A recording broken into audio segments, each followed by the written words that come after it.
चलिए आज हम प्रारंभ करने वाले हैं आधुनिक भारत का इतिहास। और आधुनिक भारत के इतिहास, किसी भी चीज को हम जब पढ़ते हैं तो कम से कम 3 क्वेश्चन तो माइंड में आना चाहिए कि हम क्यों पढ़ रहे हैं। पहली बात कि हम क्यों पढ़ रहे हैं, ठीक है। दूसरी बात, अगर पढ़ रहे हैं तो हमें क्या पढ़ना है। और तीसरी बात, अगर हमें ये भी पता चल गई क्या पढ़ना है तो कितना पढ़ना है। अगर ये 3 चीज पर हम फोकस कर जाते हैं तब हम बोलेंगे कि जो हम पढ़ रहे हैं एक सही डायरेक्शन में पढ़ रहे हैं। कैसे पढ़ रहे हैं? एक सही डायरेक्शन में हम पढ़ रहे हैं। अगर ये काम किए बिना अगर आप पढ़ना स्टार्ट कर देते हैं तो वहां पर वो हार्ड वर्क होगा, स्मार्ट वर्क नहीं होगा। तो आज हमें ये समझना है कि मॉडर्न हिस्ट्री ऑफ इंडिया के अंतर्गत कौन कौन से टॉपिक हमें पढ़ना है। सबसे पहले हम बात करते हैं कि मॉडर्न हिस्ट्री ऑफ इंडिया क्यों पढ़े। पता होना चाहिए ना, कहीं अगर जा रहे हैं तो भैया क्यों जा रहे हैं। जब तक रीजन ही ना हो फिर जाने का तो कोई फायदा ही नहीं है, टाइम ही बर्बाद होगा। तो अगर हम यहाँ पर बात करें कि हम क्यों पढ़े, आधुनिक भारत का इतिहास हम क्यों पढ़े, तो स्टार्ट करते हैं हम यूपीएससी से, ठीक है। अगर हम यूपीएससी की बात करें तो यूपीएससी का जो आपका प्रश्न पत्र 1 है मेंस में, प्री में तो यहाँ से क्वेश्चन आते ही आते हैं। तो यूपीएससी का जो प्री है, प्री में इसकी महत्वपूर्ण भूमिका है और प्री के साथ साथ मेंस में भी आपकी इसकी महत्वपूर्ण भूमिका है। जब यूपीएससी का मेंस आप देंगे तो पहला प्रश्न पत्र है उसमें आधुनिक भारत के इतिहास से संबंधित प्रश्न पूछे जा रहे हैं, ठीक है। सिलेबस में भी सीधे तौर पर लिखा हुआ है आधुनिक भारत का इतिहास। तो क्यों पढ़ना में पहला जवाब क्या है हमारा यूपीएससी। और यूपीएससी में प्री और मेंस दोनों में ही आपका महत्वपूर्ण रोल अदा करने वाला है। इसके बाद हम आगे बात करें कि और कहां ये फायदा देने वाला है। तो अब हम बात करते हैं यहाँ पर बीपीएससी की, है ना। बीपीएससी की बात करें तो बीपीएससी में यहाँ पर भी प्री और मेंस दोनों में फायदा देने वाला है। कैसे? प्री में अगर देखें तो आपने देखा होगा इतिहास से लगभग 40 से 45 प्रश्न पूछे जाते हैं और इसमें से लगभग 50% के आसपास जो प्रश्न होते हैं वो आपके आधुनिक भारत के इतिहास से होते हैं। तो यहाँ पर आप देखें 20 से 22 प्रश्न का रोल आपका हो जाता है। उसके बाद मेंस में देखें तो इसमें भी आपका जीएस पेपर 1 है। जीएस पेपर 1 के सेक्शन 1 में इतिहास का सेक्शन है ना। और इतिहास के सेक्शन में देखें तो 2 से 4 प्रश्न जो होते हैं आपको आधुनिक भारत से पूछे जाते हैं, ठीक है ना। तो आपने ये देख लिया कि भैया हम क्यों पढ़े। यूपीएससी में प्री और मेंस दोनों में इसका महत्वपूर्ण रोल है, बीपीएससी के भी प्री और मेंस में महत्वपूर्ण रोल है। यूपीपीएससी की बात करें तो वो भी यूपीएससी के ही सिलेबस पे अब चल रहा है, तो वहां पर भी प्री और मेंस दोनों में ही इसकी विशेष भूमिका रहने वाली है। तो ये पहला क्वेश्चन का आंसर मिल गया कि भैया हम आधुनिक भारत के इतिहास क्यों पढ़े। ये बातें क्लियर है, ठीक है ना, समझ में आ गई क्यों पढ़े। दूसरा, क्या पढ़े का जवाब कहां से मिलता है भैया।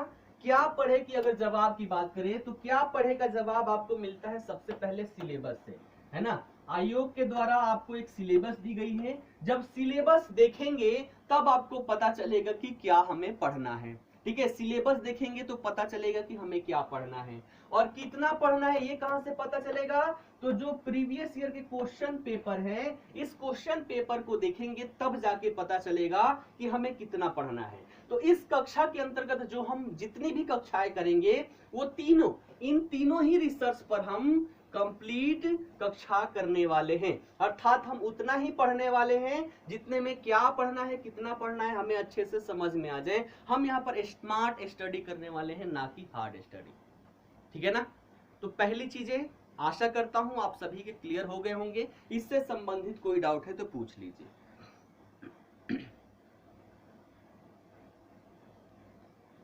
ठीक, मंजर जी आपका जो प्रश्न है इससे अतिरिक्त है तो ऐसे प्रश्नों को मैं लास्ट में लूंगा, ठीक है ना।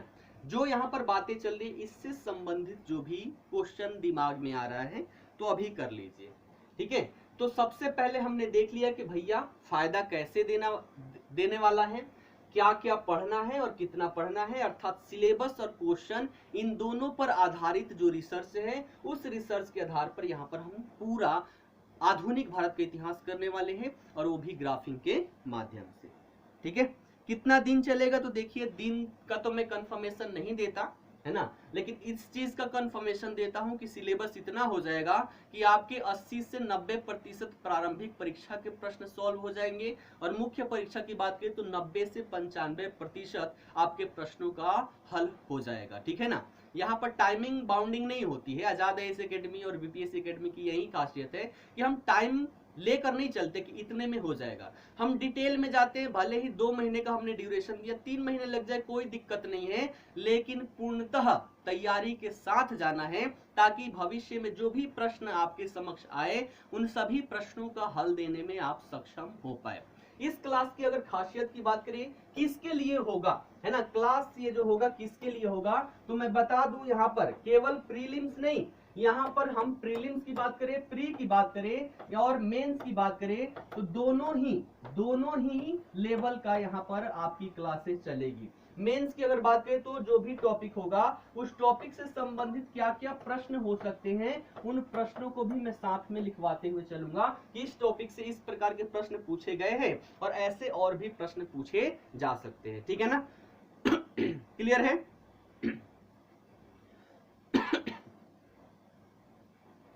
ठीक, चलिए अब आते हैं अगली बात पर। अगली बात क्या है, अब समझते हैं मॉडर्न हिस्ट्री ऑफ इंडिया, अर्थात आज हम क्या क्या करने वाले हैं, ठीक है ना। आज हम क्या क्या करने वाले हैं, तो आप सभी को पता है आधुनिक भारत के इतिहास को मैं 4 भागों में विभाजित करके पढ़ता हूं, है ना। 4 भाग देखिएगा कौन कौन से हैं, और इससे संबंधित जो भी टॉपिक है सबका जिक्र आज करने वाला हूं। पूरे आधुनिक भारत के इतिहास को आज आप समझ जाएंगे, है ना। भले ही कक्षा ज्वाइन करे या ना करे, लेकिन इतना मैं यहाँ पर बता जाऊंगा आज की कक्षा में कि आप खुद से भी यहाँ पर तैयारी कर सकते हैं। लेकिन एकेडमी से होता क्या है, एक प्रॉपर गाइडेंस मिलती है जो किताबों से नहीं मिल पाती, प्रॉफिट इतना ही होता है। तो बस अच्छे से चीजों को समझिए। सबसे पहला टॉपिक यहाँ पर मैं करवाता हूँ। सबसे पहले प्रारंभिक परीक्षा के दृष्टिकोण से देखें तो भारत में यूरोपीय कंपनियों का आगमन, भारत में यूरोपीय कंपनियों का आगमन, यूरोपीय कंपनियों का आगमन पहला टॉपिक मेरा ये होता है, ठीक है ना। दूसरे टॉपिक की बात करें तो यूरोपीय कंपनियों का आगमन के पश्चात दूसरा हो जाता है यहाँ पर भारत में ब्रिटिश साम्राज्य की स्थापना, ब्रिटिश साम्राज्य की स्थापना एवं विस्तार दूसरा टॉपिक हो जाता है। तीसरे टॉपिक की बात करें तो जब यहाँ पर साम्राज्य की स्थापना हो जाती है तो इनके द्वारा बहुत सारी नीतियां लाई जाती है, अर्थात तीसरा टॉपिक हो जाएगा हमारा ब्रिटिश नीतियां, और नीतियां जब लाई जाती है तो इसके कुछ प्रभाव पड़ते हैं, तो ब्रिटिश नीतियां एवं उनके प्रभाव ये हमारा तीसरा टॉपिक हो जाता है। और चौथा टॉपिक हो जाता है अंतिम। अब यहाँ पर बहुत सारी नीतियां लाई जाएगी तो भारत में क्या होगा, उसके प्रति रोष उत्पन्न होगा, अर्थात भारतीयों के द्वारा यहाँ पर कुछ प्रतिक्रियाएं दिखाई जाएगी। तो चौथा टॉपिक हो जाएगा हमारा भारतीय प्रतिक्रिया, और किस स्वरूप में देखने को मिलता है, तो विद्रोह एवं आंदोलन में आपको भारतीय प्रतिक्रिया देखने को मिलता है। तो पूरे आधुनिक भारत के इतिहास को इन 4 खंडों में हम विभाजित करके पढ़ने वाले हैं। अब इसके अंतर्गत क्या क्या पढ़ना है, पूरा आधुनिक भारत के इतिहास को मैं समग्रता के साथ यहाँ पर बताता हूँ कि किसके अंतर्गत क्या क्या पढ़ने हैं, कौन कौन सी घटनाएं यहाँ पर घटी। आज की कक्षा का हमारा मुख्य उद्देश्य यही रहेगा, ठीक है ना। तैयार हैं, स्टार्ट करें।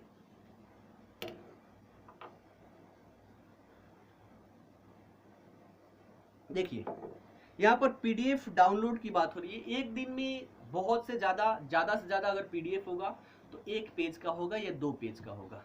अब इतना भी डाउनलोडिंग का ऑप्शन दे, पीडीएफ डाउनलोडिंग का ऑप्शन इसलिए नहीं देते ताकि लिखने से चीजें याद होती है।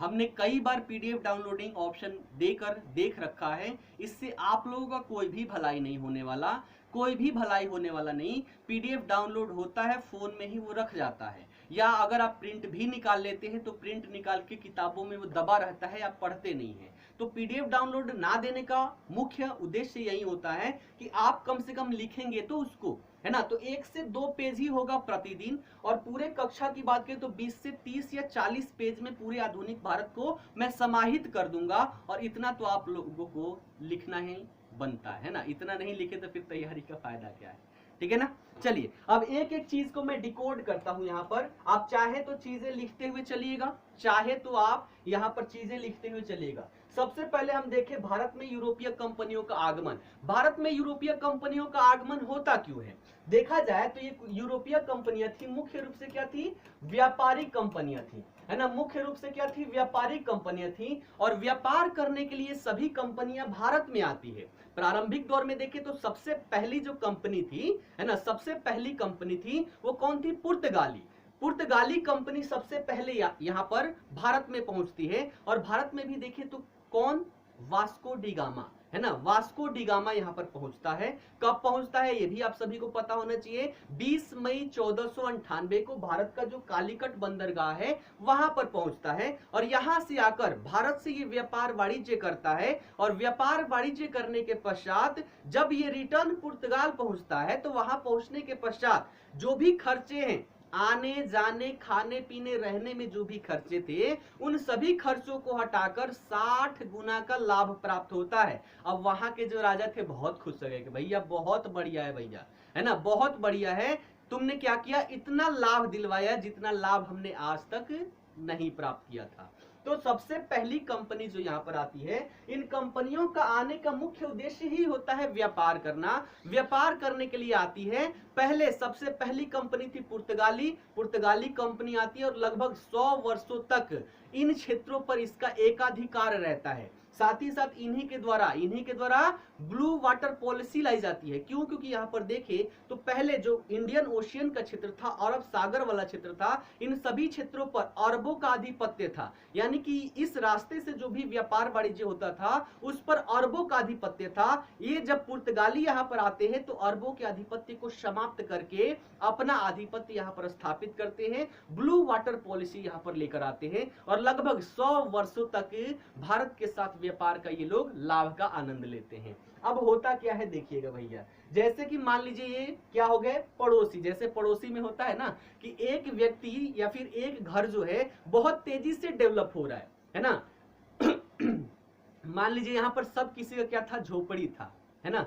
अब धीरे धीरे क्या हो रहा है? सबके घर बन रहे हैं, सभी के एक फ्लोर बन चुका है, लेकिन उसमें दिखाई पड़ता है कि एक घर जो है बहुत ही तेजी से बन रहा है ना। अभी इनका एक फ्लोर ही हुआ था, तब तक दूसरा वाला घर जो है उसमें से एक घर जो है वो 5 फ्लोर तैयार हो गया, टाइल्स वाइल्स सारी चीजें लग गई। अभी एक तरफ अभी कोई प्लास्टर भी नहीं हुआ, बाकी एक घर है इसमें टाइल्स वाइल्स सब लग गया। अब सबकी नजरें उस पे चली गई, भैया कर क्या रहे हैं, भैया क्या कर रहे हैं कि इतनी तेजी से डेवलपमेंट इनका हो रहा है, चलो देखते हैं। पड़ोसियों में ऐसे होता है ना। वैसे ही यहाँ पर देखें तो यूरोपीय कंपनियों में पुर्तगाली कंपनी जो थी बहुत ही लाभ यहाँ पर अर्जन कर रही थी। परिणामतः अगल बगल के जो भी देश थे उनको भी लगा भैया कौन सा खजाना हाथ में लगा हुआ है। तो पता चलता है कि दक्षिण पूर्व एशिया में जो देश है और उसमें खास तौर पर हमारा भारत जो है, भारत में क्या है? खजाना है ना, कुबेर का खजाना है। और वो खजाना जो है पुर्तगालियों के हाथ में लगा हुआ है। अब ऐसा पता चलता है, इतना पता चलने में कितना? लगभग 100 वर्षों तक लग जाते हैं। 100 वर्षों में सबको पता चलता है। फिर अन्य कंपनियां भी बोलती है कि भैया केवल तुम ही कैसे फायदा कमाओगे, हम भी आते हैं। तो लगभग 100 वर्षों तक पहले पुर्तगाली कंपनी यहाँ पर अपना लाभ अर्जन करती रहती है। उसके पश्चात यहाँ पर अन्य कंपनियां भी आती है। जैसे पुर्तगालियों के बाद यहाँ पर डच पहुंचती है ना, डच कंपनी आती है। और डच कंपनियों की बात करें तो ये अपनी पहली फैक्ट्री जो है मसूलीपट्टनम में खोलती है 1665 ईस्वी में, है ना।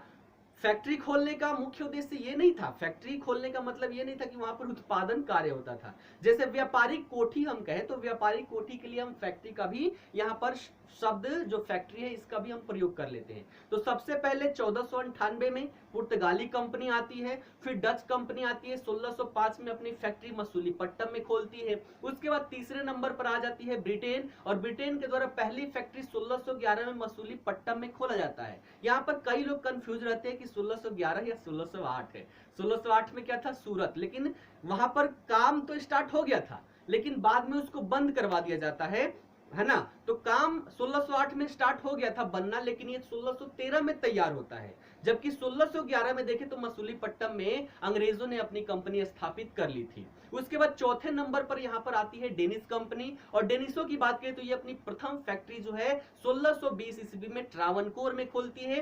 फिर यहाँ पर आती है फ्रांसीसी कंपनी, और फ्रांसीसियों की बात करें तो 1668 ईस्वी में अपनी पहली फैक्ट्री सूरत में खोलते हैं। तो ये सभी पुर्तगाली कंपनी यूरोपीय कंपनियां जो थी, यूरोपीय कंपनियों के आगमन का क्रम रहा। सबसे पहले पुर्तगाली, डच, ब्रिटेन, डेनिस और फ्रांसीसी। आगमन में थोड़ा सा यहाँ पर डिफरेंस आपको दिखाई देता है, ठीक है। लेकिन कंपनियों की अगर हम बात करें तो यहाँ पर 5 मुख्य रूप से यूरोपीय कंपनियां भारत में आती है व्यापार वाणिज्य करने के लिए। प्रारंभिक दौर में एक अधिकार रहता है पुर्तगालियों का, लेकिन जब अन्य कंपनियां यहाँ पर आती है तो इनमें कंपटीशन हो जाता है, और कंपटीशन में अपने आप को सर्वोच्च स्थापित करने के लिए, यहाँ के व्यापार वाणिज्य का ज्यादा से ज्यादा लाभ प्राप्त करने के लिए सबसे पहले तो ये यूरोपीय कंपनियां आपस में ही संघर्ष करती है, ताकि अपने आप को सर्वोच्च स्थापित किया जा सके। जैसे यहाँ पर डचों की बात करें तो बेदरा का युद्ध होता है 1759 ईस्वी में, है ना। प्लासी 1757 में होता है। उसके बाद 2 ही वर्ष बाद 1759 में बेदरा का युद्ध होता है, और बेदरा के युद्ध के माध्यम से अंग्रेज जो थे वो डचों को पराजित कर देते हैं। उसके बाद सबसे शक्तिशाली ताकत यहाँ पर उभर के सामने आती है फ्रांसीसी, डुप्ले के नेतृत्व में। लेकिन यहाँ पर फ्रांसीसियों का अंग्रेजों के साथ क्या होता है, संघर्ष होता है अपने आधिपत्य स्थापित करने के लिए, अपने आप को सर्वोच्च स्थापित करने के लिए। और इनके बीच में भी 3 युद्ध होता है, जिसे कर्नाटिक युद्ध के नाम से जाना जाता है। पहली युद्ध होती है 1746 से 48 के मध्य में, दूसरा 49 से 54 के मध्य में, और तीसरे की बात करें तो 1758 से लेकर 1763 के मध्य में 3 यहाँ पर कर्नाटक युद्ध होता है। किसके बीच में, तो अंग्रेज और अंग्रेजों के साथ साथ फ्रांसीसी कंपनी के बीच में, और इसके माध्यम से फ्रांसीसियों को भी अंग्रेज नियंत्रित कर लेते हैं। और इन सभी यूरोपीय कंपनियों में अंततः अंग्रेजी कंपनी यहाँ पर सर्वोच्च साबित हो जाती है, अपने आप को सर्वोच्च स्थापित कर लेती है, ठीक है। जब फ्रांसीसी और अंग्रेज लड़ रहे थे आपस में, तो जब दूसरा कर्नाटक युद्ध हुआ था, तो इन युद्धों के, कर्नाटक युद्धों के क्रम में ही इनको ये भी पता चल जाता है कि भारतीय जो राजवाड़े हैं, भारतीय जो राजा हैं, जो दिखाई पड़ते हैं इतने बड़े बड़े सेना वाले, है ना, इतने शक्तिशाली दिखाई देते हैं, लेकिन इनमें शक्ति वक्ति कुछ है नहीं, अंदर से क्या है, खोखले हैं। इसका कारण क्या है, तो मध्यकाल में मैंने बता रखा है सामंती व्यवस्था।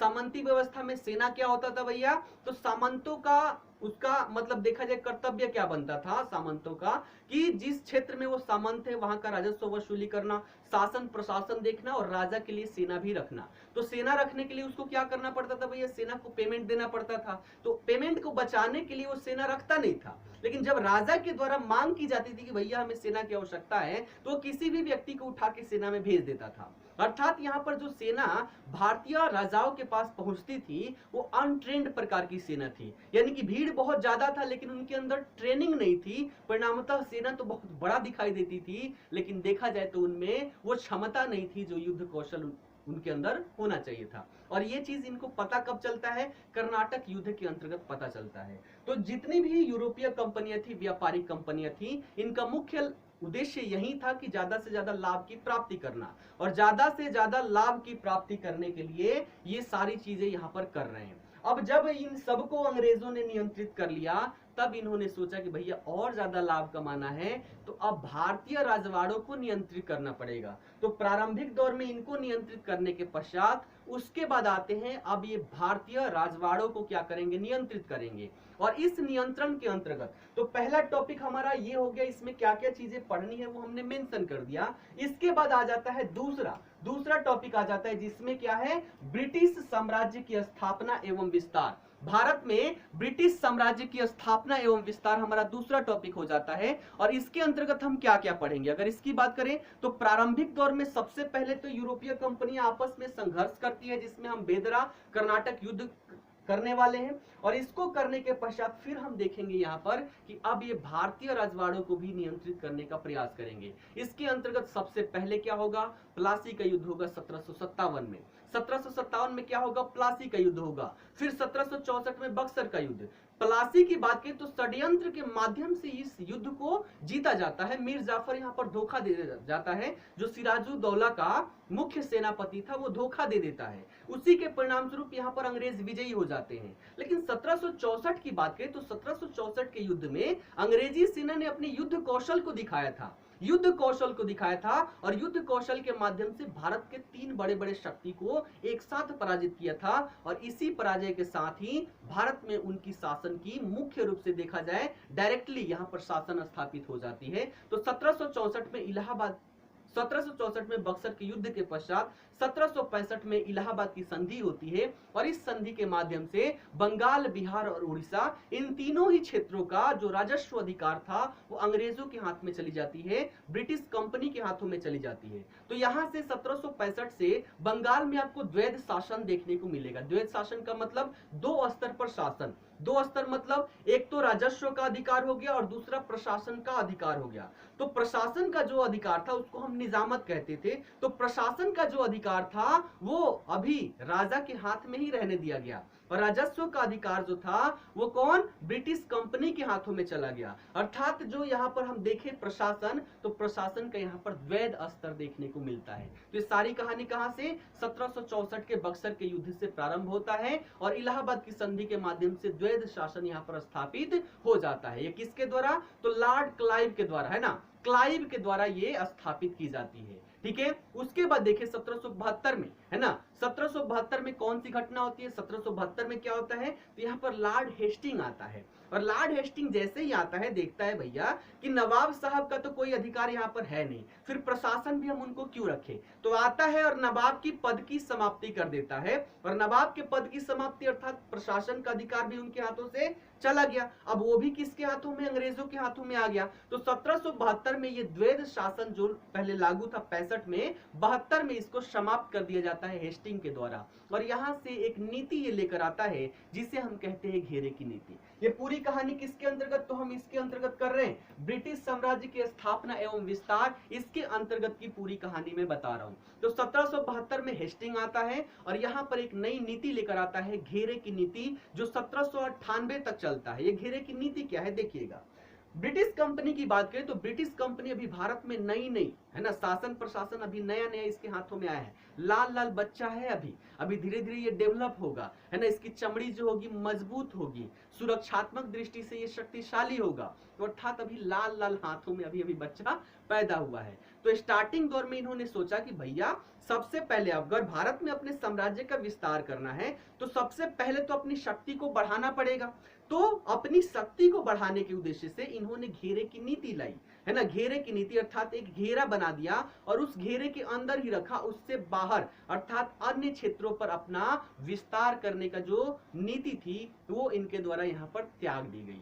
ठीक है, तो हेस्टिंग के द्वारा क्या लाया जाता है, यहाँ पर घेरे की नीति लाई जाती है और ये नीति 1798 तक यहाँ पर चलती है। क्लियर है। इसके अंतर्गत सबसे अगर हम देखें तो अवध 1764 में क्या हो गया था, पराजित हो गया था, तो अभी अवध को बफर के रूप में इनके द्वारा प्रयोग किया जाता है। ठीक है, तो हमने यहाँ पर देख लिया घेरे की नीति 1798 तक चलता है। 1798 में यहाँ पर आता है वेलेस्ली और वेलेस्ली के द्वारा यहाँ पर नीति में परिवर्तन लाया जाता है। ये कौन सा नीति लेकर आता है, सहायक संधि, है ना, वेलेस्ली के द्वारा 1798 में सहायक संधि लाई जाती है और ये जो संधि थी ये 1813 तक चलती है। 1813 तक सहायक संधि क्या था, तो सहायक संधि की बात करें तो ये इसने क्या किया, घेरे की नीति का विस्तार कर दिया।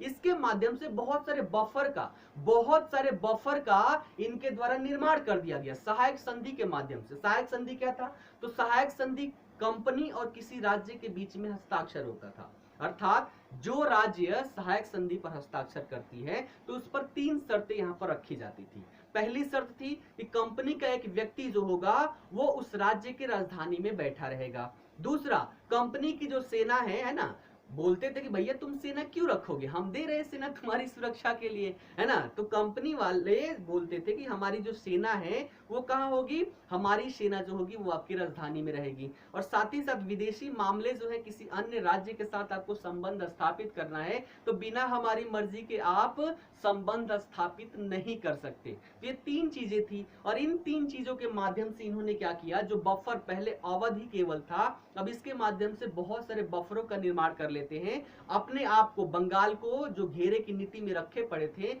ये और घेरे की नीति के अंतर्गत बहुत सारे बफर का निर्माण करके अपने आप को सुरक्षित कर लेते हैं। घेरे की नीति के अंतर्गत हम देखें, है ना, सहायक संधि की अगर बात करें तो सहायक संधि सबसे पहला राज्य कौन था, यहाँ पर हैदराबाद। हैदराबाद सबसे पहला राज्य था जिसने सहायक संधि किया। उसके बाद यहाँ पर मैसूर के द्वारा सहायक संधि पर हस्ताक्षर किया जाता है। उसके बाद देखें तो यहाँ पर बहुत सारे राज्य जो थे उन सभी के द्वारा यहाँ पर हस्ताक्षर किया गया। ठीक है, बफर, बफर, अच्छा मुझे लगा था कि नेट बफर करने लग गया। देखिए बफर का मतलब हो गया जैसे बीच में सुरक्षात्मक दृष्टि से देखिएगा, जैसे यहाँ पर हम बात करें बंगाल की, है ना, जैसे हम बात करें यहाँ पर ये क्या हो गया बंगाल, और बंगाल में अंग्रेजों ने क्या कर लिया, अपना शासन स्थापित कर लिया। तो मान लीजिए इसको इधर से भी खतरे हैं, है ना, चारों तरफ से खतरे हो सकते हैं इसको, तो इस खतरे से बचाने के लिए अपने आप को घेरे की नीति के अंतर्गत रखा। ठीक है, घेरे की नीति के अंतर्गत रखा और इसके अंतर्गत बीच में क्या कर दिया, यहीं पर अवध है ना, यहाँ पर क्या है, अवध है। तो अवध को एक बफर के रूप में इन्होंने प्रयोग किया। बफर का मतलब क्या हुआ कि इस पर पूर्ण रूप से नियंत्रण अगर देखा जाए तो किसका है, पूर्ण रूप से नियंत्रण ब्रिटिश कंपनी का ही है। तो अपनी सुरक्षा के लिए इसका प्रयोग में इन्होंने लाया, इसी को हमने क्या कहा, बफर कहा। क्लियर है, यहां तक क्लियर है। सहायक संधि हमने यहां पर देख ली। चलिए उसके बाद यहां पर देखें और यहां पर क्या होता है। 1798 से 1813 तक सहायक संधि चलती है। 1813 से यहाँ पर नीतियों में परिवर्तन देखने को मिलता है। ठीक है ना, 1813 में नीतियों में परिवर्तन देखने को मिलता है। यहाँ पर आता है हेस्टिंग, और हेस्टिंग की बात करें तो हेस्टिंग के द्वारा यहाँ पर विस्तार की नीति लाई जाती है। कौन सी नीति, विस्तार की नीति लाई जाती है। अर्थात जहां कहीं भी हो सके, जहां कहीं भी अवसर मिलता है विस्तार करने की, आप सभी को क्या करना है, विस्तार करना है। तो इसके द्वारा विस्तार की नीति लाई गई और ये नीति 1813 से लेकर 1848 तक चलती है। और विस्तार के क्रम में क्या क्या हुआ, सबसे पहले आंग्ल नेपाल युद्ध लड़ा गया, उसके बाद यहाँ पर तृतीय आंग्ल मराठा युद्ध लड़ा गया। ठीक है, उसके बाद मैसूर का अधिग्रहण यहाँ पर किया गया, है ना, कुर्ग का अधिग्रहण कर लिया गया, कछार का अधिग्रहण कर लिया गया, दार्जिलिंग का अधिग्रहण कर लिया गया, सिंध का अधिग्रहण कर लिया गया। इसी के अंतर्गत देखें तो प्रथम आंग्ल सिख युद्ध भी लड़ा जाता है, द्वितीय आंग्ल सिख युद्ध भी लड़ा जाता है। तो ये सारी चीजें किसके अंतर्गत, तो विस्तार के नीति के अंतर्गत किया जाता है, जो 1813 से लेकर 1848 तक यहाँ पर चलता है। क्लियर है बातें, विस्तार की नीति यहाँ पर लाई जाती है। उसके बाद देखें चौथी नीति यहाँ पर कौन सी आती है। 1848 में फिर एक नया गवर्नर जनरल आता है, नाम क्या है, लॉर्ड डलहौजी। और लॉर्ड डलहौजी के द्वारा यहाँ पर विलय की नीति लाई जाती है। और विलय की नीति यहाँ पर देखें तो विस्तार को इसने क्या कर दिया, ऐसा नीति लेकर आया जिसके माध्यम से कोई भी क्षेत्र बच ही नहीं सकता था। विलय की नीति किसके द्वारा, डलहौजी के द्वारा लाई गई। और इसमें तीन प्रावधान थे, किस माध्यम से विलय करना था। तो एक देखें, सबसे पहला था गोद निषेध, क्योंकि इसको पता था कि भैया यहाँ के राजा को टाइम वाइम मिलता है नहीं, इनके बच्चे तो होते नहीं है, तो ये गोद ले लेते हैं। तो सबसे पहला इसने गोद निषेध की नीति लाई, है ना, गोद निषेध की नीति लाई। और इसके माध्यम से क्या हुआ, जितने भी यहाँ पर शासक थे जिनके अपने पुत्र नहीं थे, दत्तक पुत्र अर्थात गोद लिए हुए पुत्र थे, उनके अनुसार क्या हो गया कि यहाँ पर दत्तक पुत्र जो है वो शासक नहीं बन सकता। तो ऐसी यहाँ पर नीति लाई गई, गोद निषेध। दूसरे यहाँ पर कुप्रशासन की नीति लाई गई कि अगर कोई राज्य में प्रशासन सही से नहीं चलता है तो उसे भी ब्रिटिश राज्य में विलय कर लिया जाएगा। और तीसरा युद्ध के माध्यम से। तो जब ये आया लॉर्ड डलहौजी तो पूरे राज्य को 3 भागों में विभाजित कर दिया। कौन कौन से भाग थे यहाँ पर नहीं बताऊंगा क्योंकि ट्रेलर चल रहा है, बस चीजें समझनी है। तो गोद निषेध, कुप्रशासन और युद्ध की नीति लाई। गोद निषेध की बात करें तो गोद निषेध के माध्यम से इसके द्वारा 1846 में सतारा का अधिग्रहण कर लिया गया। 1848 में सतारा, 1849 में देखें तो जैतपुर और संबलपुर का इसके द्वारा अधिग्रहण कर लिया गया। 50 में देखे 1850 में तो बागहत को मिला लिया गया।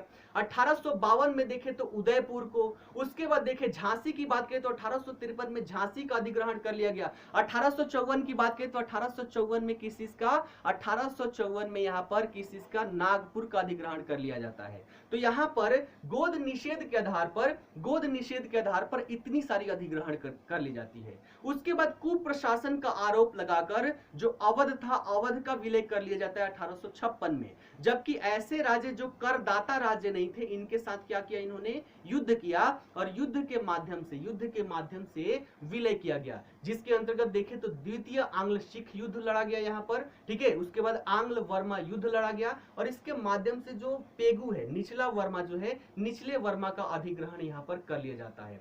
तो विलय की नीति, कौन कौन सी नीति हमने देख लिया। सबसे पहले तो यहाँ पर इलाहाबाद की संधि देखी, इलाहाबाद के संधि के पश्चात यहाँ पर घेरे की नीति, उसके बाद सहायक नीति हमने देखा, फिर सहायक संधि देखा, फिर विस्तार की नीति हमने देखा, फिर विलय की नीति देखा और इन सब के माध्यम से यहाँ पर ये अपने साम्राज्य का विस्तार करते रहते हैं। फिर 1848 से इनके द्वारा नीतियों में परिवर्तन लाया जाता है, अर्थात देखा जाए तो यहाँ पर परम सत्ता का विकास होने लगता है। अर्थात अंग्रेजों का वक्तव्य ये रहता है कि भैया जो हम इनडायरेक्टली तरीके से हम प्रशासक के रूप में हैं, अर्थात जो भी शासक है हमारे अधीन है, लेकिन इनडायरेक्टली तरीके से है, अब हमें डायरेक्टली तरीके से उनके ऊपर शासन करना चाहिए। अर्थात यहाँ से परम सत्ता के विकास की बात की जाती है। अर्थात ये कहा जाएगा कि जितने भी क्षेत्र हैं वो सभी के सभी ब्रिटिश भारतीय क्षेत्र हैं। ब्रिटेन के सम्राट जो हैं, ब्रिटेन के सम्राज्ञी जो हैं, वो यहाँ के भी सम्राट और सम्राज्ञी हैं। और इसके लिए क्या किया जाता है, तो 1876 ईस्वी में राष्ट्रीय उपाधि अधिनियम लाई जाती है ब्रिटेन में और उसके माध्यम से वहां के सम्राज्ञी को यहाँ की उपाधि दी जाती है, अर्थात भारत की सम्राज्ञी की उपाधि दी जाती है। और इसकी घोषणा करने के लिए दिल्ली दरबार लगाए जाते हैं। जैसे 1876 में पहला दिल्ली दरबार लगाया जाता है और इस किसके द्वारा, तो लिटन के द्वारा, और इसमें इस उपाधि की घोषणा की जाती है। अर्थात इसके माध्यम से कहा जाता है कि अब भारत की सम्राज्ञी ब्रिटेन के सम्राज्ञी है, ठीक है। तो 1877 में पहला दिल्ली दरबार, दूसरा दिल्ली दरबार लगता है यहाँ पर 1903 ईस्वी में, है ना, और तीसरा दिल्ली दरबार लगता है यहाँ पर 1911 ईस्वी में, ठीक है। 1911 ईस्वी की बात करें तो जॉर्ज पंचम को यहाँ पर शासक घोषित किया जाता है। और 1911 में और क्या क्या घटनाएं हुई तो आपने देखा होगा, 1905 में स्वदेशी आंदोलन होती है जिससे बंगाल का विभाजन कर दिया जाता है। तो ये जो 1911 में दिल्ली दरबार लगा था, इसी दरबार के माध्यम से इस विभाजन को रद्द किया जाता है। साथ ही साथ देखें तो इसी के माध्यम से जो राजधानी थी, पहले क्या थी, कलकत्ता थी, इसको परिवर्तित करके कहाँ कर दिया जाता है, दिल्ली कर दिया जाता है, जो 1912 से लागू रहता है, ठीक है। तो ये सारी चीजें हैं, ये सारी चीजें ब्रिटिश परम सत्ता का विकास यहाँ पर चलते रहता है। और ये समाप्त कब होता है, तो 1947 में जो माउंटबेटन योजना लाई जाती है, इस माउंटबेटन योजना के माध्यम से परम सत्ता का विकास जो है ये समाप्त होता है और भारतीय जो जितने भी क्षेत्र थे ये सभी क्षेत्र स्वतंत्र हो जाते हैं। तो पहली कहानी हमने यहाँ पर देख लिया, भारत में यूरोपीय कंपनियों का आगमन, और दूसरी कहानी के अंतर्गत हमने देख लिया ब्रिटिश साम्राज्य की स्थापना एवं विस्तार किस किस तरीके से हुआ। ये बस ट्रेलर है, मैं ट्रेलर दिखा रहा हूँ, सारी चीजों को टच करते हुए चल रहा हूँ। सारी चीजें अच्छे से समझ में तो आ रही है ना, एक बार बताइएगा, थोड़ा सा कमेंट यहाँ पर देख रहे हैं। चलिए, सूरज जी बोल रहे हैं बीपीएससी में फैक्ट बहुत आते हैं, तो फैक्ट कैसे याद होंगे। यहाँ पर जो ग्राफिंग दूंगा ना वो सारे फैक्चुअल ही होगा, अधिकतर चीजें उसमें फैक्चुअल होगी। कहानी तो मैं आपके दिमाग में बैठा दूंगा, और जो भी यहाँ पर ग्राफ मैं दूंगा आप सभी को, बस उसको प्रतिदिन, है ना, एक हफ्ते तक लगातार उसको देखने हैं, और देख लिए तो फिर आधुनिक भारत से संबंधित कोई भी फैक्चुअल डेटा आप नहीं भूलेंगे, ठीक है ना। ग्राफिंग इतना मेहनत मैं क्यों कर रहा हूं, आप लोगों के लिए कर रहा हूं ना, तो फिर आप नहीं पूछेंगे कि इतनी सारी चीजें कैसे हम याद रखें, ठीक। विकास जी कह रहे कहानी तो समझ में आ रहा है, लेकिन डाटा याद कैसे करेंगे। डाटा याद करवाना मेरी जिम्मेदारी है ना, डाटा याद करवाना। मैं ग्राफिंग क्यों कर रहा हूं, ग्राफिंग इसलिए करते हैं कि डेटा याद रहे। कहानी में कहानी तो याद रह जाती है, जैसे मानसिक हमारा मस्तिष्क जो है, मस्तिष्क की बात करें तो मस्तिष्क के दो भाग होते हैं, एक को रैम बोलते हैं, दूसरे को रोम बोलते हैं। एक जो है वो पिक्चर को क्या करता है, पिक्चर को सेव करता है और इसमें एक बार सेव होने के पश्चात वो कभी भूलता नहीं है। दूसरा वाला पिक्चर के अलावा बाकी चीजें जैसे हम सुन रहे हैं, पढ़ रहे हैं, तो ये दूसरे साइड में जाता है। लेकिन यहाँ की खासियत क्या है कि ये चीजों को भुला देता है। याद कैसे रखे, तो उसको बार बार रिकॉल करना पड़ता है। तो जितनी कहानी बताऊंगा क्लास में ही यहाँ पर तो बैठ जाएगी। कहानी कभी नहीं भूलेंगे आप जीवन में, जो मैं यहाँ पर बता दूंगा। भूलेंगे तो फैक्चुअल डेटा, और उस फैक्चुअल डेटा के लिए मैं यहाँ पर देने वाला हूँ ग्राफिंग। तो जब भी कहानी आप दिमाग में रिकॉल करेंगे, इस डेटा को सामने रख लेना है और पूरी कहानी यहाँ पर रिकॉल कर लेना है। फिर देखते हैं आप कैसे भूल पाते हैं, चाहे फैक्चुअल डेटा हो या कुछ हो। ठीक है ना। चलिए सन्नी जी बोल रहे हैं इंग्लिश में भी कुछ टर्म बताइए। चलिए जो यहाँ पर होगा ना, डिटेल में कक्षाएं होगी, वहां पर मैं इंग्लिश टर्म भी यूज करूंगा ताकि आप सभी को अच्छे से समझ में आए। जो इंग्लिश मीडियम वाले हैं उनको भी दिक्कत यहाँ पर ना हो। तो जो भी टर्म्स होगा उनका इंग्लिश वर्जन भी मैं वहां पर मेंशन कर दूंगा ताकि आप लोग अच्छे से उसको समझ पाए। ठीक है ना। बुक पढ़ने की आवश्यकता नहीं होगी। बुक में वही सारी चीजें होगी जो मैं यहाँ पर बताऊंगा। बुक में बहुत सारी चीजें अतिरिक्त होती है ना। जैसे बुक कोई लिखा जाता है तो केवल आपके एग्जामिनेशन के दृष्टिकोण से नहीं लिखा जाता। जैसे आप नहीं देखेंगे इतिहास के पुस्तक में कि बीपीएससी के लिए इतिहास की पुस्तक है ना, वो आपके जितने भी कंपटीशन वाले जितने भी एग्जामिनेशन है सभी के लिए होता है। साथ ही साथ जो कॉलेज में होते हैं, जो इतिहास के स्टूडेंट होते हैं, उनको भी वो पढ़ना होता है, तो उनके लिए भी वो लिखा जाता है। इसलिए उसमें चीजें बहुत सारी दी होती है और बहुत सारी चीजें हमें नहीं पढ़नी है ना। मैंने बताया था ना कितना पढ़ना है, जब तक इस चीज की जानकारी ना हो तब तक क्या होगा। जैसे खाने की बात करें, कितना खाना है, अगर ये पता ना हो तो फैट देखने को मिलता है ना। और फैट क्या है, वर्तमान समय में उसको एक बीमारी मानी जाती है। वैसे ही आपका सिलेबस भी है, कितना पढ़ना है ये नहीं पता हो तो हम बहुत ज्यादा पढ़ लेंगे और समय की भी बर्बादी करेंगे। ठीक है ना। तो हमें वो चीज यहाँ पर नहीं करना। ठीक है ना। सर जी ग्राफिक्स थोड़ा बताइए प्लीज। ग्राफिंग की अगर बात करें, देखिए कैसे होगा, ग्राफिंग कैसे होगा देख लीजिए, थोड़ा सा मैं बता देता हूँ। जैसे यहाँ पर यूरोपीय कंपनी हो गई है ना, यूरोपीय कंपनियों की हम बात करें तो ग्राफिंग करेंगे किस आधार से। तो सबसे पहले तो यहाँ पर हम क्रमबद्ध तरीके से कर देंगे। सबसे पहले पुर्तगाली, ठीक है, उसके बाद यहाँ पर डच, फिर अंग्रेज, ऐसे करके पूरी हो जाएगी। अब इससे संबंधित क्या क्या डेटा है आपको एक ही लाइन में सारी चीजें मिल जाएगी, है ना। एक ही लाइन में इससे संबंधित सारी चीजें मिल जाएगी। जैसे ग्राफिंग आप लोगों ने नहीं देखा है मैथमेटिक्स में, तो इतिहास हम मैथमेटिक्स के जैसे करने वाले हैं। इससे संबंधित सारी चीजें आपको एक ही लाइन में मिल जाएगी। यहीं पर दूसरा पेज उलटने की आवश्यकता ही नहीं है, कोई चीज छूटेगा भी नहीं और कोई चीज हमारा बचेगा भी नहीं। सारी चीजें आपको एक एक लाइन में ही मिलती हुई चली जाएगी, है ना। मंडे की जो कक्षा होगी उसको भी अटेंड कीजिएगा, देखिएगा बहुत ही मजा यहाँ पर आने वाला है। ठीक है, अगले सेक्शन पर चले। 2 सेक्शन हमने यहाँ पर कंप्लीट कर लिया, दोनों आशा करता हूं कि आप लोग रिलेट कर पाए होंगे। ठीक है, यहां पर हमने क्या क्या देख लिया। तो सबसे पहले यूरोपीय कंपनियां व्यापारिक कंपनी के रूप में भारत में आती है, लेकिन धीरे धीरे करके यहाँ पर शासन स्थापित कर लेती है। ठीक है, शासन का विस्तार कर लेती है। विस्तार तक हमने यहाँ पर देख लिया। अब देखिएगा, जैसे ही शासन स्थापित होगा, अब इनके द्वारा क्या किया जाएगा, कुछ यहाँ पर नीतियां लाई जाएगी। क्यों, क्योंकि ये कंपनी है और कंपनी का मुख्य उद्देश्य क्या है, ज्यादा से ज्यादा लाभ अर्जन करना। और ज्यादा से ज्यादा लाभ अर्जित करने के लिए इनके द्वारा बहुत सारी नीतियां यहाँ पर लाई जाती है। उन नीतियों की भी चर्चा मैं एक बार कर देता हूँ, पूरा जितनी भी नीतियां इनके द्वारा लाई जाती है। तो सबसे पहले यहाँ पर देखें, इनके द्वारा भू राजस्व नीति लाई जाती है, यानी कि सबसे ज्यादा जो कमाई होती है वो भू राजस्व से ही होती है। तो प्रारंभिक दौर में इनके द्वारा भू राजस्व नीति लाई जाती है, जिसके अंतर्गत सबसे पहला यहाँ पर इजारेदारी व्यवस्था।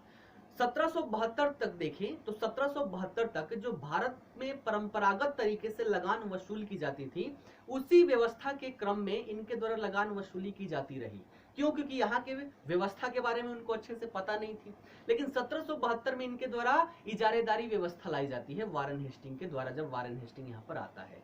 उसके बाद जमींदारी व्यवस्था लाई जाती है, किसके द्वारा? कार्नवालिस के द्वारा। फिर देखें तो रैयतवाड़ी व्यवस्था लाई जाती है, किसके द्वारा? टॉमस मनरो के द्वारा। और फिर महालवाड़ी व्यवस्था लाई जाती है हेस्टिंग के द्वारा। इन तीनों में देखें तो सबसे ज्यादा क्षेत्र पर, अगर ब्रिटिश भारतीय क्षेत्रों की बात करें तो 51% क्षेत्रों पर आपकी रैयतवाड़ी व्यवस्था लागू थी, जो टॉमस मनरो के द्वारा लाई गई। 19% क्षेत्रों पर जमींदारी व्यवस्था लागू की गई थी, जो आपका कार्नवालिस के द्वारा लाया गया था। और लॉर्ड हेस्टिंग के द्वारा महालवाड़ी व्यवस्था जो लाई गई वो लगभग कितने प्रतिशत? तो 30% हिस्सों पर लागू था। ये परसेंटेज भी आपसे पूछे गए हैं। तो इसका मुख्य उद्देश्य क्या था? कि ज्यादा से ज्यादा राजस्व की वसूली करना। लेकिन अगर इसकी कहानी अगर यहाँ पर बताने लग जाऊं तो इसमें भी 3-4 घंटे तो चले जाएंगे, लेकिन शॉर्ट में कहानी समझिएगा। इसके माध्यम से हुआ क्या? जमींदारी प्रथा के माध्यम से हुआ क्या, देखिएगा। अगर हम टैक्स की बात करें तो राजस्व की बात करें, राजस्व वसूली कैसे होता है? राजस्व यहाँ पर देखिए, कुछ किसान है, किसानों के पास क्या है? अपना भूमि है ना, इनसे राजस्व वसूली किया जाता है। और किसको जाता है? सरकार को जाता है ना, सरकार को जाता है। तो दो तरीके होते हैं राजस्व वसूली करने के। एक तो सरकार अपने खुद अधिकारी यहाँ पर नियुक्त कर दे और इन अधिकारियों के माध्यम से राजस्व की वसूली करे। इसको हम बोलते हैं सरकार के साथ किसानों का प्रत्यक्ष संबंध। जबकि हम अप्रत्यक्ष संबंध की बात करें तो ये क्या करेगी? बीच में ठेका दे देगी। जैसे कि यहाँ पर हम जमींदारी प्रथा की बात करें तो जमींदारी प्रथा क्या थी? यहाँ पर ठेका दे दी जाती थी और इसका काम क्या था? कि जमींदार जो था वो किसानों से राजस्व वसूली करके सरकार को पहुंचाता था और इसमें से इसका एक हिस्सा था, वो हिस्सा यहाँ पर रख लेता था। तो इसमें ऐसी ऐसी प्रावधान लाई गई जिसके माध्यम से जमींदार जो था, जमींदार किसानों का बड़े स्तर पर शोषण किया, बड़े स्तर पर शोषण किया। अब यहाँ पर अंग्रेजों को लगा बड़े स्तर पर ये शोषण करके यहाँ पर धनी मनी हो गए, इनके पास पैसे ज्यादा आ गए। अब अंग्रेजी कंपनी जो थी इसको टेंशन हो गया कि भैया यहाँ पर ज्यादा आमदनी के लिए हमने ये प्रथा लाई और हमें उतना लाभ नहीं हो रहा जितना यहाँ पर जमींदार यहाँ पर लाभ कमा रहे हैं। अब इन्होंने सोचा कि भैया हम तुमको हटा देंगे, और हटा के इन्होंने क्या कर दिया? रैयतवाड़ी व्यवस्था ला दी, अर्थात रैयतों को क्या कर दिया गया? यहाँ पर भूमि का मालिक बना दिया गया, किसानों को मालिक बना दिया गया। अर्थात अब सरकार के साथ डायरेक्ट किसानों का संबंध। तो पहले जमींदारों के द्वारा शोषण किया गया, अब यहाँ पर अधिकारियों के द्वारा शोषण किया जाने लगा। किसानों की खैर कहीं भी नहीं रही। ठीक है, उसके बाद यहाँ पर अगली व्यवस्था लाई गई जिसको हमने कहा महालवाड़ी व्यवस्था। अर्थात जमीन के मालिक को पूरा क्या बना दिया गया? एक गांव को ही जमीन का मालिक बना दिया गया। और मालिक के रूप में देखें इनडायरेक्टली रूप से, तो यहाँ पर जो गांव का मुखिया होता था उसको यहाँ पर मालिक बना दिया गया। मुखिया ही गांव के किसानों से क्या करता था? तो टैक्स लेता था और सरकार तक पहुंचाता था। तो यहाँ पर इसके द्वारा लूटा गया। अर्थात किसानों को किसी ने नहीं छोड़ा, चाहे जमींदारों की बात करें, अधिकारियों की बात करें या मुखिया की बात करें, किसी ने भी यहाँ पर नहीं छोड़ा। और किसानों का बड़े स्तर पर शोषण हुआ और शोषण इतना ज्यादा हुआ कि किसान यहाँ पर आत्महत्या तक करने लग गए,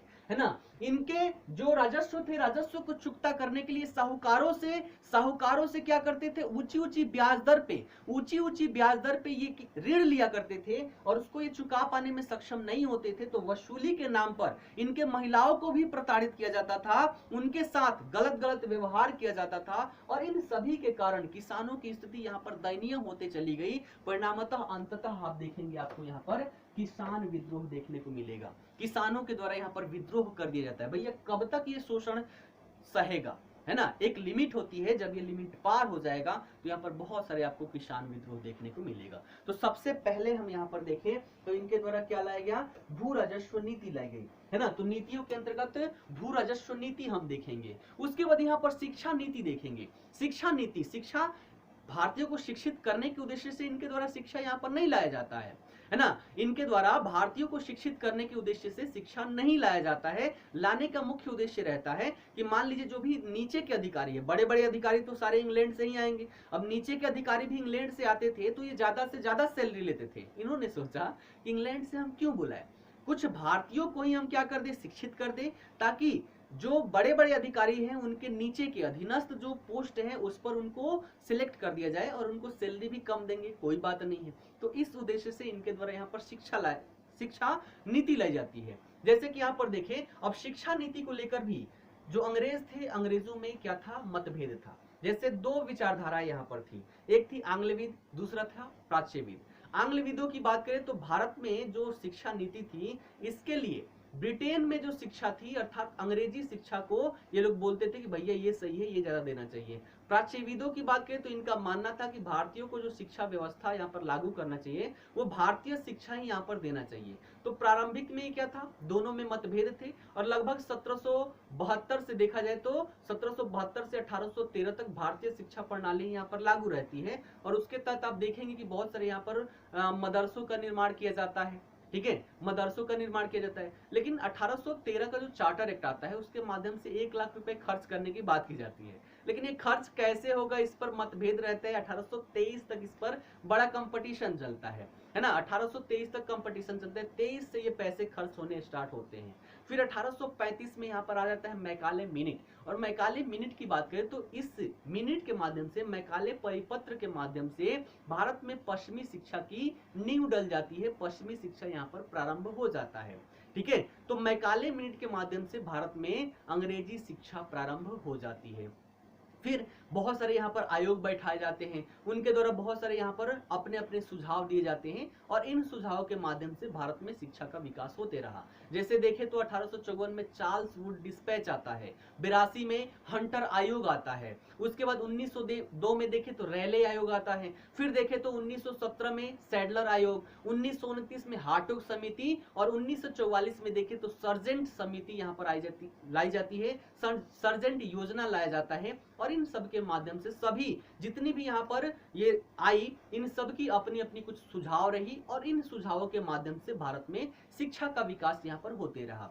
विज्ञान एवं प्रौद्योगिकी के विकास की बात करें तो विज्ञान एवं प्रौद्योगिकी के अंतर्गत अंग्रेजों ने उस चीज पर ज्यादा फोकस किया जिससे उनका लाभ हो, जैसे कि जो सर्वे होता है, जियोलॉजिकल सर्वे और सिविल इंजीनियरिंग। सिविल इंजीनियरिंग क्यों?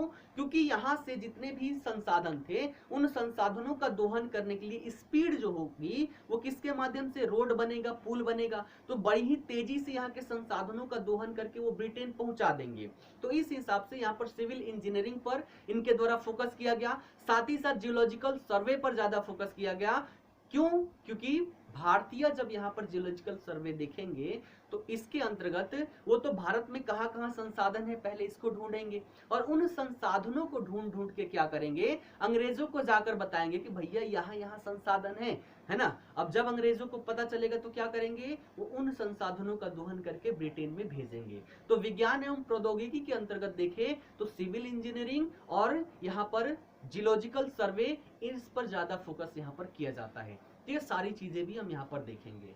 उसके बाद आगे हम नीतियों में देखें तो औपनिवेशिक शासन के दौरान इनके द्वारा बहुत सारे सामाजिक विभेद भी उत्पन्न कर दिए जाते हैं, है ना। सामाजिक विभेद, सबसे पहले तो गोरे काले का ही भेद ये प्रारंभ कर देते हैं। उसके बाद यहाँ पर हिंदू मुस्लिम ये विभाजित करने लगते हैं। क्यों? क्योंकि फूट डालो और राज करो की इनकी नीति थी और इसके माध्यम से क्या हुआ, भारतीय समाज में इनके द्वारा विभेद उत्पन्न कर दिया गया। उसके बाद इनके द्वारा अगली नीति की बात करें तो अगली नीति में थी भारतीय संसाधनों का दोहन।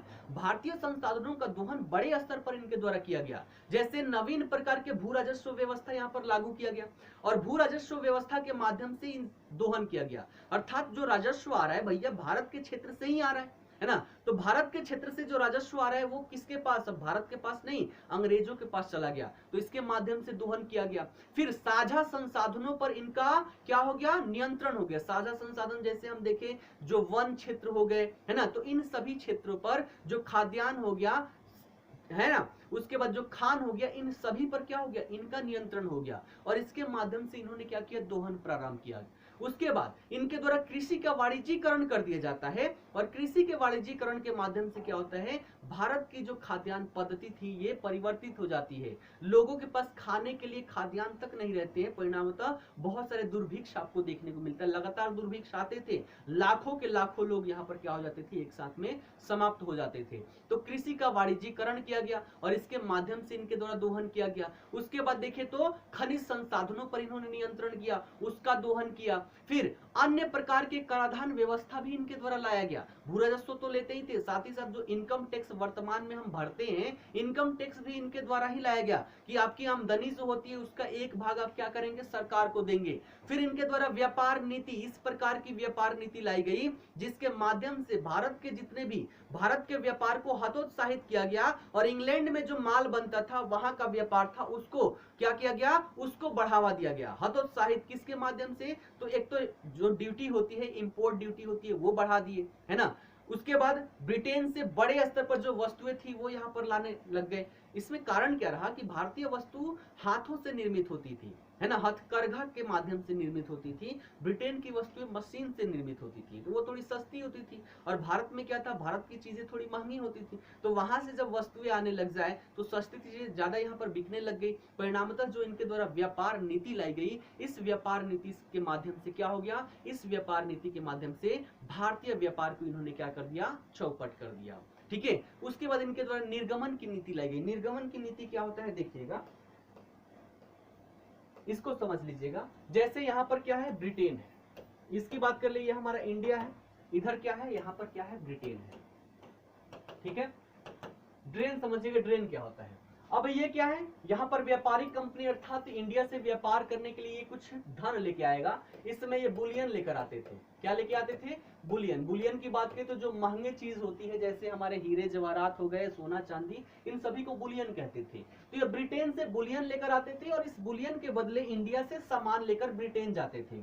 यहाँ से क्या ले जाते थे, सामान ले जाते थे। अर्थात हम इसको क्या कहेंगे, व्यापार कहेंगे। कि व्यापार क्या होता है, एक तरफ से आप कुछ दीजिए, उसके बदले में दूसरा चीज ले जाइए, इसको हम बोलते हैं व्यापार। तो प्रारंभिक दौर में तो यहाँ पर व्यापार होता था, लेकिन जब यहाँ पर भारत में जब राजस्व शक्ति इनके अधीन ही आ गई, परिणामतः ये बुलियन लाना बंद कर दिए। ठीक है। अब ब्रिटेन से क्या हो रहा है, कुछ भी नहीं आ रहा। यहीं के जमीन से, यहीं से क्या हो रहा है, राजस्व वसूली हो रहा है, यहीं से ये धन कमा रहे हैं, संसाधनों का दोहन कर रहे हैं, इन सब से धन कमा रहे हैं और इसी धन से भारतीय वस्तुओं खरीद के कहां, ब्रिटेन भेज रहे हैं। अर्थात यहाँ पर क्या हो गया, बुलियन, यानी कि ब्रिटेन से जो कुछ भी इंडिया आ रहा था वो अब आना बंद हो गया और डायरेक्टली केवल यहाँ से सामान यहाँ पर जा रहा है। इसको हम बोलते हैं ड्रेन, है ना, निर्गमन का सिद्धांत। तो निर्गमन का सिद्धांत क्या है, पूरा डिटेल में देखेंगे और इसके माध्यम से क्या हो रहा है, दोहन हो रहा है, पूरे भारतीय संसाधनों का यहाँ पर दोहन किया जा रहा है।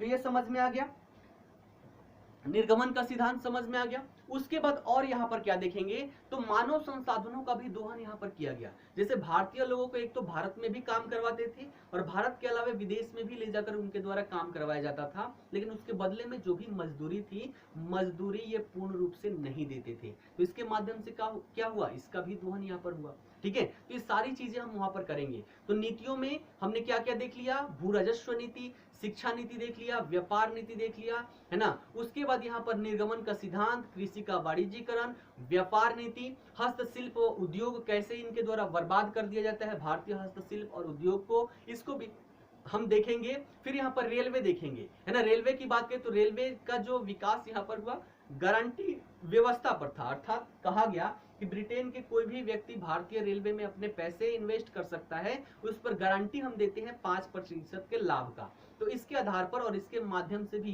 क्या हुआ, तो भारतीय संसाधनों का दोहन किया गया। वो सारी चीजें हम वहां पर देखेंगे। तो रेलवे भी हम देखेंगे। उसके बाद सबसे बड़ी भूमिका प्रेस नीति, इनके द्वारा प्रेस यहाँ पर लाई जाती है। प्रेस की भूमिका देखें तो भूमिका तब से प्रारंभ होता है जब 1885 ईस्वी में कांग्रेस की स्थापना हो जाती है और इसके माध्यम से भारत के बड़े बड़े जो नेता थे वो क्या हो गए, एक मंच पर आ गए, कांग्रेस के मंच पर आ गए। इन नेताओं के द्वारा प्रेस का यहाँ पर बड़े स्तर पर प्रयोग किया गया, है ना। इसके माध्यम से जो भी अपने बात थी, अंग्रेजों की आलोचना करनी हो, तो ये सभी आलोचना प्रेस के माध्यम से, न्यूज़पेपर के माध्यम से, पत्र पत्रिकाओं के माध्यम से करते थे और ये इनकी भावनाएं जो थी लोगों तक पहुंचती थी, जिससे लोगों को अंग्रेजों के बारे में पता चलता था। अब इससे क्या हुआ भैया, अंग्रेजों की सच्चाई लोगों तक जाने लग गई। परिणामतः इनके द्वारा बहुत सारे यहाँ पर प्रेस पर भी बहुत सारे कानून ला दिए गए। जैसे सबसे पहला देखे तो सेंसरशिप ऑफ प्रेस एक्ट लाया गया इनके द्वारा 1799 में। 1823 में देखे तो अनुज्ञप्ति अधिनियम लाया गया, अनुज्ञप्ति यानी कि लाइसेंसिंग एक्ट कहा जाता है, ये कब लाया गया? 1823 में। फिर 1835 में प्रेस अधिनियम लाया जाता है। फिर देखा जाए तो आगे चलकर फिर से अनुज्ञप्ति अधिनियम लाया जाता है। फिर 1867 में देखे तो 1867 में पंजीकरण अधिनियम लाया जाता है। 1878 इस समय सबसे खतरनाक कौन? वर्नाकुलर प्रेस एक्ट लाया जाता है। ये क्या था इसकी भी हम बात करेंगे। फिर देखा जाए 1878 में वर्नाकुलर प्रेस एक्ट हमने देख लिया। फिर समाचार पत्र अधिनियम लाया जाता है 1909 ईस्वी में। फिर भारतीय समाचार पत्र अधिनियम 1910 ईस्वी में लाया जाता है। फिर 1931 में देखें तो भारतीय समाचार पत्र संकटकालीन शक्तियां अधिनियम 1931 लाया जाता है। और फिर यहाँ पर इसी के अंतर्गत हम यहाँ पर देखेंगे मातृभाषा प्रेस देखेंगे, राष्ट्रीय प्रेस देखेंगे, ये सारी चीजें इसके अंतर्गत हम देखेंगे। नीतियों के अंतर्गत अगला हम देखें तो अगला हम देखेंगे यहाँ पर राजनैतिक पक्ष।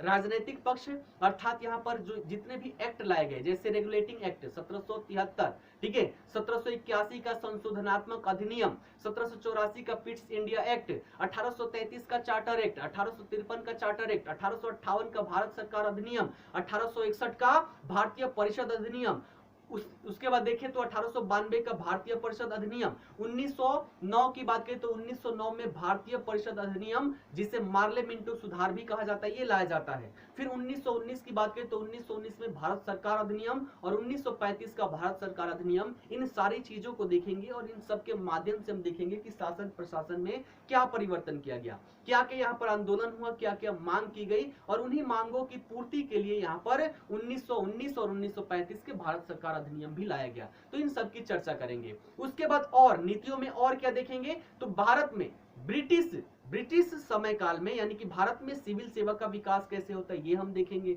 ब्रिटिश काल में न्यायपालिका व्यवस्था कैसी थी ये हम देखेंगे। शासन प्रशासन कैसे होता था ये देखेंगे। उसके बाद नीतियों में हम देखेंगे दुर्भिक्ष नीति। दुर्भिक्ष नीति की बात करें तो इनके द्वारा क्या किया जाता है? सबसे पहले तो भू राजस्व व्यवस्था, इसके माध्यम से किसानों का शोषण हो रहा है। परिणामतः इसमें भू राजस्व व्यवस्था में नगद को तवज्जो दिया गया था, यानी कि राजस्व जो भी आप दीजिए वो नगद में दीजिए तो ज्यादा अच्छा है। और नगद में देने के चलते यहाँ पर जो खाद्यान्न फसल था, खाद्यान्न फसलों की कमी यहाँ पर धीरे धीरे होने लग गई। परिणामतः यहाँ पर खाद्यान्न फसल कम, खाने के लिए कम, परिणामतः लोगों के पास भोजन की उपलब्धता नहीं और यहाँ पर क्या हुआ? दुर्भिक्ष, अकाल देखने को मिला। उसके बाद यहाँ पर कमर्शियलाइजेशन ऑफ एग्रीकल्चर कर दिया गया, अर्थात यहाँ पर कृषि का वाणिज्यीकरण कर दिया गया और इसकी वजह से भी खाद्यान्न फसलों की कमी आई। परिणामतः आपको दुर्भिक्ष देखने को मिला। ठीक है, उसके बाद दुर्भिक्ष के बाद इनके द्वारा जो दुर्भिक्ष नीति लाई गई वो बहुत ही लिमिटेड थी। होता क्या था कि एक बार दुर्भिक्ष आता था, अकाल आता था, लाखों लोग एक बार में निपट जाते थे। इसके बाद इनके द्वारा बस एक आयोग बैठा दी जाती थी कि भैया आप देखिए कि आखिर ये दुर्भिक्ष आया क्यों। उस आयोग के द्वारा कुछ सुझाव दिया जाता था लेकिन उसका कोई मतलब नहीं, कि केवल यहाँ पर दुर्भिक्ष नीति लाई जाती थी। ठीक है ना। तो इन नीतियों की जो लिमिटेशन थी, इन लिमिटेशन के कारण भी यहाँ पर बारंबार दुर्भिक्ष देखने को मिला और इन सभी कारणों से बार बार आपको भारत में दुर्भिक्ष आते हुए दिखाई देगा। जैसे 1860-61 में दुर्भिक्ष आया, 1800 देखा जाए तो 1866 में आपको दुर्भिक्ष देखने को मिला, 1876 से 78 में दुर्भिक्ष आया, 1896-97 में आया, 1907-08 में आया, 1942-43 में। तो इन सभी समय काल में बार बार आपको दुर्भिक्ष देखने को मिला। ये सभी मुख्य टॉपिक थे जिसका मैंने जिक्र किया। इसके अलावे अगर हम प्रभाव की बात करें, इन सभी नीतियों का प्रभाव क्या हुआ, तो राजनीतिक पक्ष पर क्या प्रभाव हुआ, आर्थिक पक्ष पर क्या प्रभाव हुआ, सामाजिक पक्ष पर क्या प्रभाव हुआ, इन सभी की भी चर्चा हम यहाँ पर करेंगे। तो आशा करता हूँ सारी चीजें जितनी भी ये तीसरा सेक्शन है, तीसरा सेक्शन आप लोग अच्छे से समझ चुके होंगे कि इसके अंतर्गत हम क्या क्या करने वाले हैं। टॉपिक के माध्यम से ये समझ पा रहे होंगे कि कोई भी क्वेश्चन ऐसा नहीं होगा जो आपके नोट्स से बाहर आ जाए। ठीक है ना, इतनी सारी चीजें क्लियर है। अंतिम चीज की हम यहाँ पर चर्चा करते हैं। इतने में सारी चीजें समझ में आई या नहीं आई एक बार बताइएगा। फिर हम चौथे सेक्शन की बात करते हैं कि इसके अंतर्गत क्या क्या पढ़ना है। सारी चीजें समझ में तो आ रही है ना।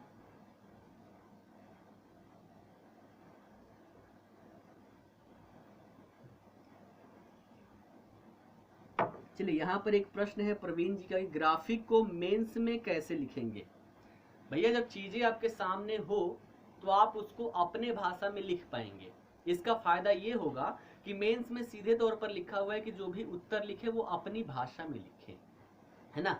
और जब भी आप लोग किताबों से पढ़ते हैं तो किताबों की ही भाषा छाप देते हैं, जिसका नंबर अच्छा नहीं मिलता, ठीक है ना, जिसका नंबर यहाँ पर अच्छा नहीं मिलता। जैसे बीपीएससी में मैं करवा रहा था बिरसा मुंडा आंदोलन, ठीक है, तो उसमें मैंने बताया था, आप कई सारे लोग इसमें होंगे, मैंने बताया था कि बिरसा मुंडा अपने आप को ईश्वर का स्वरूप बताए थे।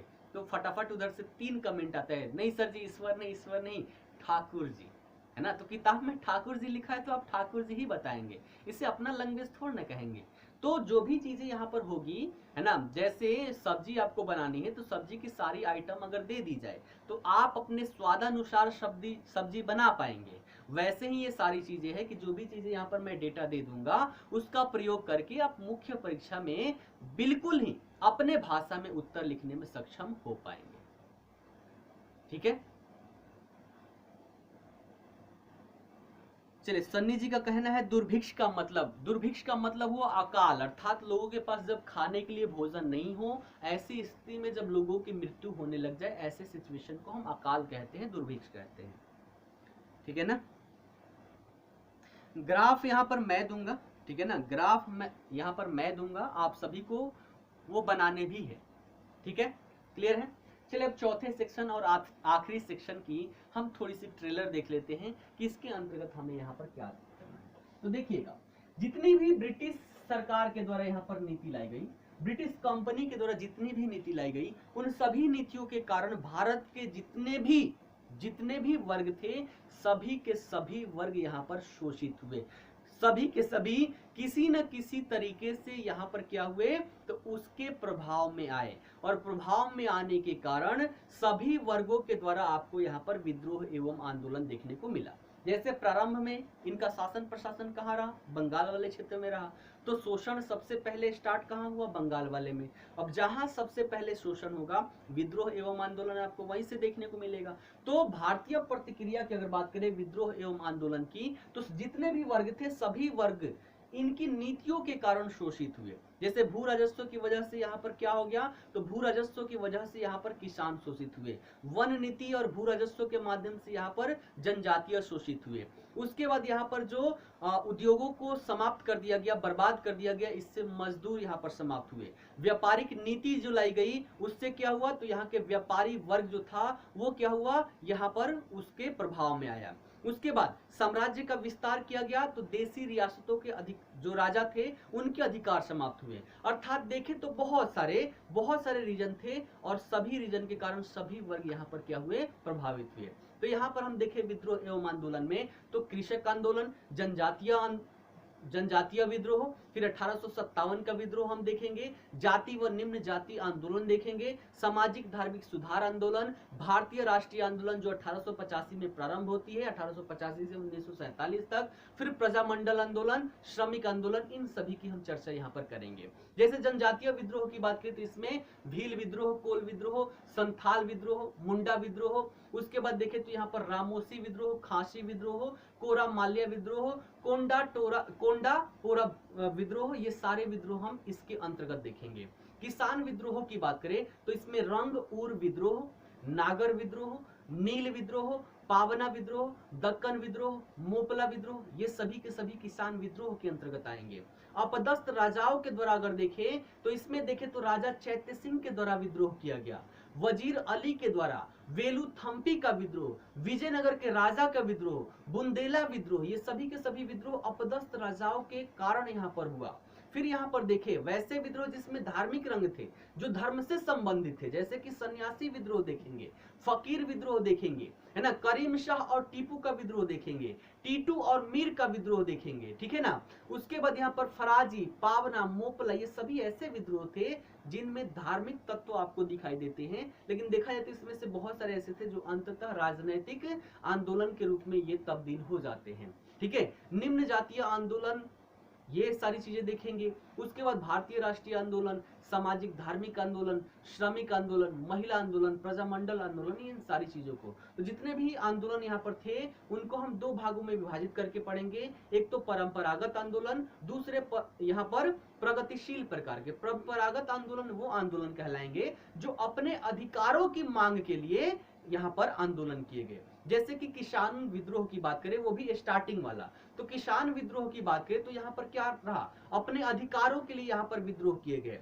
राजाओं के द्वारा यहाँ पर हम बात करें, अपदस्थ राजाओं के द्वारा जो विद्रोह किया गया, वो अपने अधिकारों को लेकर यहाँ पर क्या किए, अपने अधिकारों को लेकर यहाँ पर विद्रोह किए, है ना। उसके बाद जनजातियों की बात करें तो जनजातियों के जो अपने अधिकार थे, उन अधिकारों की प्राप्ति के लिए यहाँ पर आंदोलन किया जाता है। तो ये सारे के सारे परंपरागत के अंतर्गत आएंगे। प्रगतिशील आंदोलन किसे कहेंगे, वैसे आंदोलन जिसमें परिवर्तन की बात हो रही है, स्वतंत्रता की बात हो रही है, ये सारे के सारे क्या होगा, प्रगतिशील प्रकार के। जैसे निम्न जातीय आंदोलन, ये इनका जो शोषण था पहले ब्राह्मणवादी प्रवृत्ति से ही चलते आ रहा था, तो ये अपने अधिकारों के यानी कि अपने आप को जो नीचे हैं, प्रगतिशील प्रकार के विचार इसमें देखने को मिलता है। उसके बाद भारतीय राष्ट्रीय आंदोलन, ये भी प्रगतिशील में आएगा। सामाजिक धार्मिक सुधार आंदोलन, ये भी क्या होगा, ये भी प्रगतिशील में आएगा। चलिए, राकेश जी का प्रश्न है, अपदस्थ राजा यानी कि वैसे राजा जिनके अधिकार को समाप्त कर दिया गया। जैसे गोद निषेध की नीति हमने देखी, गोद निषेध की नीति में क्या था कि जो यहाँ पर दत्तक पुत्र था वो शासक नहीं बनेगा, अर्थात जब यहाँ पर राजा की मृत्यु हो जाएगी तो दत्तक पुत्र शासक नहीं बनेगा,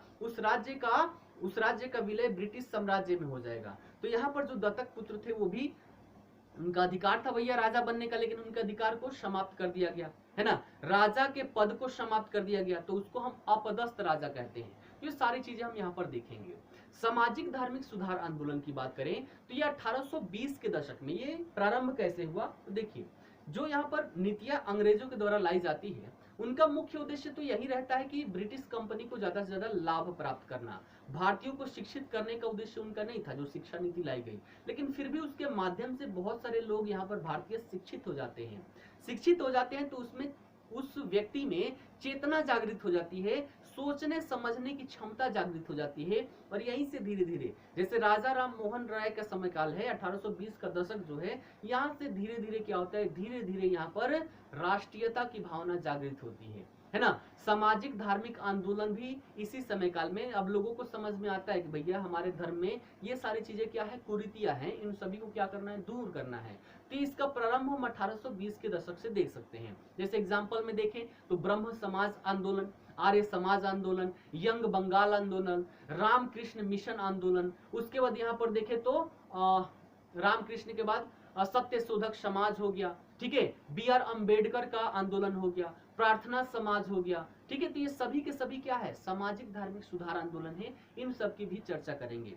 उसके बाद भारतीय राष्ट्रीय आंदोलन की बात करें तो भारतीय राष्ट्रीय आंदोलन में राष्ट्रीयता की बात आ रही है, और राष्ट्रीयता का विकास कब, तो अभी मैंने बताया 1820 के दशक से। वही कारण रहता है, कुछ भारतीय यहाँ पर शिक्षित हो जाते हैं, सोचने समझने की क्षमता आ जाती है, इंग्लैंड में पढ़ने जाते हैं, देखते हैं कि भैया वही अंग्रेज हैं, यहाँ पर कितना अच्छा शासन प्रशासन चल रहा है, और उन्हीं अंग्रेजों के द्वारा भारत में कितना शोषण किया जा रहा है, अत्याचार किया जा रहा है। तो लोग ये सारी चीजें देखते हैं, कंपेयरिंग करने लग जाते हैं, और यहाँ से धीरे धीरे राष्ट्रीयता का विकास होने लगता है। 1820 के दशक से धीरे धीरे राष्ट्रीयता का विकास होता है, जिसका अंततः हम देखें तो 1885 में क्या कांग्रेस की स्थापना के रूप में हम परिणाम देख सकते हैं। तो 1885 में कांग्रेस की स्थापना यहाँ पर हो जाती है, और कांग्रेस के मंच और साथ ही साथ यहाँ पर आजाद हिंद फौज, होम रूल मूवमेंट, उसके बाद क्रांतिकारी आंदोलन, इन सभी को मिलाकर हम भारतीय राष्ट्रीय आंदोलन की संज्ञा दे देते हैं, ठीक है। तो ये सारी चीजें, इसके बाद कांग्रेस की स्थापना तो हम देखेंगे, लेकिन कांग्रेस की स्थापना से पूर्व क्या कोई यहाँ पर राजनीतिक संस्थाएं नहीं थी, एकदम थी, उसकी भी चर्चा करेंगे। जैसे यहाँ पर देखिए, बंग भाषा प्रकाशक सभा थी, लैंड होल्डर सोसाइटी थी, ब्रिटिश इंडिया सोसाइटी थी, बंगाल ब्रिटिश इंडिया सोसाइटी थी, British Indian association, Bombay association, Madras native association, east India association, ये सारी चीजें हम यहाँ पर करेंगे। बहुत सारी जो भी यहाँ पर संस्थाएं थी, उन सभी संस्थाओं की हम यहाँ पर चर्चा करते हुए चलेंगे, ठीक है ना। तो हमने यहाँ पर इंडियन एसोसिएशन देख लिया, नेटिव प्रेस एसोसिएशन, भारतीय राष्ट्रीय कॉन्फ्रेंस, इसकी स्थापना 1883 में की जाती है, लेकिन आगे चलकर आप देखेंगे 1886 में क्या हो जाता है, इसका भारतीय राष्ट्रीय कांग्रेस में इसका विलय हो जाता है। ये सारी चीजें हम यहाँ पर देखेंगे, ठीक है।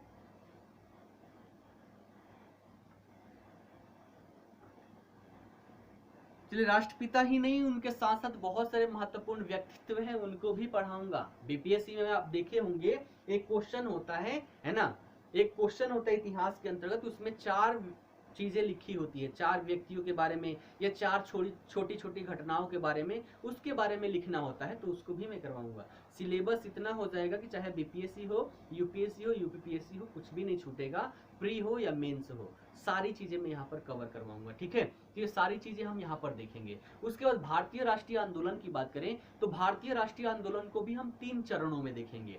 पहले चरण को बोलते हैं उदारवादी चरण, दूसरे को उग्रवादी चरण और तीसरे को गांधीवादी चरण कह लेते हैं। जैसे 1885 में स्थापना हुआ, 1885 से लेकर जो यहाँ पर स्वदेशी आंदोलन होता है 1905 तक। ठीक है, तो 1885 से लेकर 1905 तक का जो यहाँ पर भारतीय राष्ट्रीय आंदोलन चलता है उसको हम उदारवादी चरण कह लेते हैं। दूसरा उग्रवादी चरण देखेंगे जो 1905 से लेकर 1919 तक, इसी के अंतर्गत क्रांतिकारी गतिविधियां आप सभी को देखने को मिलती है, तो वो सारी चीजें हम इसके अंतर्गत देखेंगे। और फिर 1919 से कमान किसके हाथों में, गांधी जी के हाथों में आ जाता है, तो यहाँ पर गांधीवादी चरण के अंतर्गत हम 1919 से लेकर 1947 तक करने वाले हैं। इसके अंतर्गत घटनाएं हम कौन कौन सी देखेंगे, तो 1905 में आप सभी को पता है स्वदेशी आंदोलन हुआ था, है ना, तो स्वदेशी आंदोलन। फिर यहाँ पर महत्वपूर्ण हो जाता है स्वदेशी आंदोलन, यहाँ पर जो टारगेट रखा गया था वो पूरा हुआ नहीं था। ठीक है, तो 1907 में सूरत अधिवेशन होता है और यहाँ से धीरे धीरे उग्रवादी स्वरूप यहाँ पर देखने को मिलता है। सूरत विभाजन भी आप देखे होंगे, है ना, सूरत में विभाजन हो जाता है कांग्रेस का, तो वो भी हम चर्चा यहाँ पर करेंगे। 1909 में मार्लेमेंटो सुधार आता है, ये सारी चीजें। फिर 11 में दिल्ली दरबार लगाया जाता है, क्या क्या घटनाएं होती है, बंगाल विभाजन को यहाँ पर रद्द किया जाता है, राजधानी परिवर्तन किया जाता है, ये सारी चीजें 1911 का दिल्ली दरबार में। फिर देखें तो हम और क्या क्या देखेंगे, तो यहाँ पर लखनऊ अधिवेशन जो 1916 में होता है, यहाँ पर लखनऊ समझौता होता है लीग और कांग्रेस के बीच में, ये भी हम देखेंगे। और नरम दल गरम दल जो सूरत अधिवेशन में अलग हो गए थे, उनका भी यहाँ पर मेल मिलाप हो जाता है, तो 1916 का लखनऊ अधिवेशन है, ये भी हमारे लिए महत्वपूर्ण है, इसको भी देखेंगे। 1916 में ही एक और घटना होती है होम रूल लीग आंदोलन, तो इसको भी हम समझेंगे। फिर 1916 से 1919 में क्या घटना होती है आप सभी को पता है, रॉलेट एक्ट यहाँ पर लाया जाता है। कारण क्या, तो इस समय क्रांतिकारी गतिविधियां चल रही है ना, बम गोला बारूद की राजनीति यहाँ पर चल रही है। परिणामतः 1919 में रॉलेट एक्ट लाया जाता है, जिसे भारत में काला कानून की संज्ञा दी जाती है इसको। फिर 1919 में ही एक और सबसे जबरदस्त घटना होती है, दिल दहला देने वाली, 13 अप्रैल को जालियांवाला बाग हत्याकांड, है ना, इसको भी हम यहाँ पर देखेंगे। फिर 1919 में ही एक और घटना है खिलाफत आंदोलन, उसको भी हम यहाँ पर देखेंगे। फिर 1920 में यहाँ पर असहयोग आंदोलन यहाँ पर देखने को मिलता है, 1920 में ये देखेंगे। फिर 23 में स्वराज्य पार्टी की स्थापना हो जाती है। कारण क्या, असहयोग आंदोलन बढ़िया चल रहा था, लेकिन यहाँ पर गांधी जी के द्वारा जो चौरी चौरा कांड होता है उसके पश्चात असहयोग आंदोलन को ये वापस ले लेते हैं, तो कई सारे लोगों को यहाँ पर अच्छा नहीं लगता है। परिणामतः यहाँ पर एक नई पार्टी गठित कर ली जाती है, जिसे स्वराज्य पार्टी कहा जाता है। फिर 1927 में साइमन कमीशन आता है। परिणामतः यहाँ पर उसी के Simon commission, Simon go back यहाँ पर नारा होता है, तो अंग्रेजों ने चेतावनी दे दी भारतीयों को कि खुद से तो संविधान तुम लिख नहीं सकते, और हम यहाँ पर कुछ करना चाहते हैं तो तुम लोग कर नहीं पा रहे, हिम्मत है तो तुम अपना संविधान लिख के प्रारूप तैयार करके दिखाओ। और वही प्रारूप भारतीयों के द्वारा तैयार कर दिया जाता है, जिसे नेहरू रिपोर्ट कहा जाता है, जो 1928 में देखने को मिलता है। लेकिन जिन्ना जी को ये अच्छा नहीं लगा, इसमें से कई सारी चीजें थी, 3 चीजों की परिवर्तन की इन्होंने मांग की, लेकिन इसमें परिवर्तन की गुंजाइश नहीं थी। परिणामतः अगले ही वर्ष अर्थात 1929 में इनके द्वारा 14 सूत्रीय मांगे प्रस्तुत की जाती है, इसकी भी चर्चा हम यहाँ पर करेंगे। ठीक है, फिर 1928 में ही बारदोली सत्याग्रह होता है। ठीक है, ये सारी चीजें देखेंगे। उसके बाद 1929 की लाहौर अधिवेशन जो होती है कांग्रेस की, ये बहुत ही महत्वपूर्ण होती है। यहाँ पर पूर्ण स्वतंत्रता की बात की जाती है कि भैया अब हम पूर्ण स्वतंत्रता की बात करेंगे, और इसी को देखते हुए 26 जनवरी 1930 को प्रथम स्वतंत्रता दिवस के रूप में मनाया जाता है। और यही कारण है कि जब हमारा संविधान बन गया तो संविधान लागू कब हुआ, 26 जनवरी को। क्यों, क्योंकि 26 जनवरी 1930 को हमने पहली बार अपनी स्वतंत्रता दिवस के रूप में मनाई थी, तो ये कारण रहता है। फिर 1930 में एक नई आंदोलन प्रारंभ होती है, जिसे हम जानते हैं सविनय अवज्ञा आंदोलन। दांडी मार्च होता है, दांडी मार्च, है ना, 1930 में दांडी मार्च से यहाँ पर प्रारंभ होता है ना। 12 मार्च को गांधी जी चलते हैं, 24 दिन चलते हैं, 24 दिन में 240 किलोमीटर का ये पैदल यात्रा करते हैं और नमक कानून को तोड़कर सविनय अवज्ञा यहाँ पर प्रारंभ करते हैं, वो हम देखेंगे। फिर इसी क्रम में गोलमेज सम्मेलन यहाँ पर किया जाता है 1930, 31, 32, इसकी चर्चा करेंगे। फिर 1931 में देखें तो 5 मार्च को एक समझौता होती है गांधी जी और इरविन के बीच में, जिसे गांधी इरविन समझौता कहा जाता है, तो इसकी भी चर्चा करेंगे, ठीक है। फिर 1932 में पूना पैक्ट होता है अंबेडकर जी और गांधी जी के बीच में, है ना, तो पूना पैक्ट क्या था इसकी भी चर्चा करेंगे 1932 में जो यहाँ पर होता है। फिर और 2-4 और घटनाएं बच गई है, सुन लीजिएगा, उसके बाद सेशन को समाप्त करेंगे। 1940 में अगस्त प्रस्ताव लाया जाता है, ठीक है। 1940 में ही व्यक्तिगत सत्याग्रह प्रारंभ किया जाता है। उसके बाद देखें तो यहाँ पर क्रिस्ट प्रस्ताव आता है। फिर 1942 में भारत छोड़ो आंदोलन प्रारंभ होता है। 1945 में वेबल योजना, 46 में कैबिनेट मिशन और 47 में देखें 46 में ही कैबिनेट मिशन, उसके बाद अंतरिम सरकार बनती है और 47 में माउंटबेटन योजना आता है और इस योजना के माध्यम से हम स्वतंत्र हो जाते हैं, लेकिन स्वतंत्रता के साथ साथ विभाजन का दंश भी झेलना पड़ जाता है।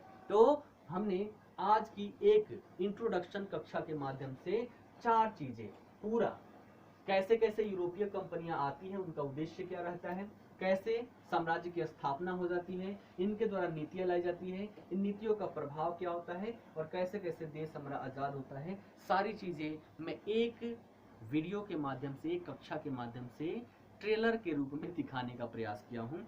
चीजें कैसी लगी, सारी चीजें दिमाग में रिलेट हो पाई कि नहीं हो पाई, एक बार आप लोग बताइएगा।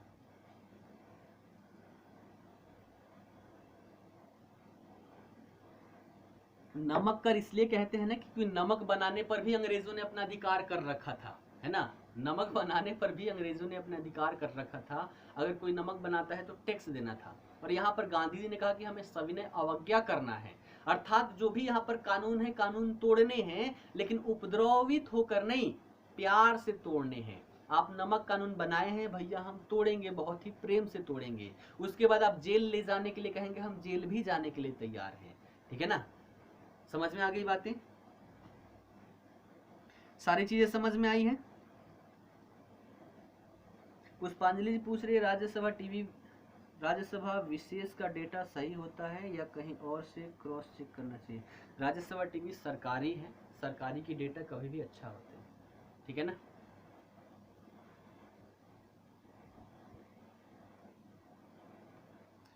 चलिए, सेशन सभी को अच्छा लगा है ना। विष्णुदेव जी बोल रहे हैं, देखिए थोड़ा सा तेजी में चले हुए हैं, है ना, इसलिए आपके साथ ऐसा हुआ पड़ा है, ठीक। टाइम चेंज नहीं होगा सुचिता जी, टाइम चेंज नहीं होगा, बाकी अन्य भी कक्षाएं हैं तो टाइमिंग यही रहेगी। अगर टाइम पे अगर आप लाइव नहीं देख पाती है तो इसका रिकॉर्डेड वीडियो भी आप सभी को एप्लीकेशन में मिलेगा, तो उस एप्लीकेशन के माध्यम से आपको जब टाइम मिलता है तब इस वीडियो को देखकर अपना सारी चीजें कक्षाएं कर सकते हैं, ठीक है ना। तो इसमें घबराने वाली बात नहीं है। 2 ऑप्शन है आपके पास, है ना, आपके पास क्या है, 2 ऑप्शन है। एक तो आप लाइव कक्षा से जुड़ जाइए, अन्यथा की स्थिति में आपको रिकॉर्डेड वीडियो मिलेगा, है ना, इसी कक्षा का रिकॉर्डेड वीडियो आपको मिलेगा। तो इस रिकॉर्डेड वीडियो के माध्यम से भी जब आपको टाइम मिलता है तब आप देखकर सारी चीजें यहाँ पर कर सकते हैं, ठीक है ना। देखिए कितने दिन तक चलेगा, लगभग मैं कोशिश करूंगा 2 महीने, है ना, 2 महीने में पूरा आधुनिक भारत का इतिहास समाप्त हो जाएगा। 2 महीने में पूरा आधुनिक भारत का इतिहास यहाँ पर समाप्त हो जाएगा। कोशिश करूंगा इससे कम समय में भी करने के लिए। टाइमिंग कम करने के चक्कर में डेटा आप लोग का जाएगा नहीं, जो भी चीजें हैं हम डिटेल में करेंगे। मेन हमारा फोकस होगा डिटेल में चलने के लिए, है ना, मेन फोकस होगा डिटेल्स में करने के लिए। और डिटेल्स की बात करें तो यहाँ पर कुछ क्वेश्चंस भी लिखवाऊंगा तो उसमें समय यहाँ पर लगेगा। तो डिटेल्स में हम चलेंगे, 2 महीने टारगेट है, 2 महीने से प्लस और माइनस हो सकता है आधे महीने, अर्थात 15 दिन, है ना, 15 दिन प्लस माइनस यहाँ पर हो सकता है। दोनों को लेकर चलेंगे, या तो 1.5 महीने में खत्म हो जाए या फिर आपके 2.5 महीने में खत्म हो जाए, ये चीजें लेकर चलनी है। लेकिन गारंटी ये है कि एक बार कक्षा होने के पश्चात दोबारा आपको आधुनिक भारत का कहीं से भी कक्षा लेने की आवश्यकता नहीं पड़ेगी। प्रिंस जी बोल रहे हैं रिकॉर्डेड वीडियो क्वालिटी सही नहीं रहता है। क्वालिटी तो सही है, वहां पर ऑप्शन है आपके पास, है ना। कई दिनों से मैं देख रहा था ये मैसेज, सुबह मैं वीडियो चला के भी देखा, 720 पिक्सल का आपके पास ऑप्शन है, 720 पिक्सल का आपके पास ऑप्शन है, उस पिक्सल को चूज कीजिए और उसके माध्यम से आप सभी लोग दीजिए। देखिए ठीक है ना, ये 67वीं बीपीएससी एग्जाम तक एकदम हो जाएगा। आज से स्टार्ट हो रहा है, अगर 2 महीने लगता है तो जुलाई अगस्त सितंबर तक ये कंप्लीट हो जाएगा। और 67वीं की बात करें तो आपका अक्टूबर में तो डेट दे रखा है कि अक्टूबर में होगा। अगर जुलाई में नोटिफिकेशन आ जाता है तो इस महीने में नोटिफिकेशन आ जाता है तो अक्टूबर में आपका एग्जाम होगा। लेकिन जितने भी एग्जाम हो रहे हैं जो टाइम टू टाइम हो रहे हैं, इसको देखते हुए लग रहा है कि अक्टूबर में आप सभी का एग्जाम होगा ही होगा। 67वीं अक्टूबर में ली जाएगी बीपीएससी के द्वारा, ये बात ठान के चलने हैं, ठीक है ना।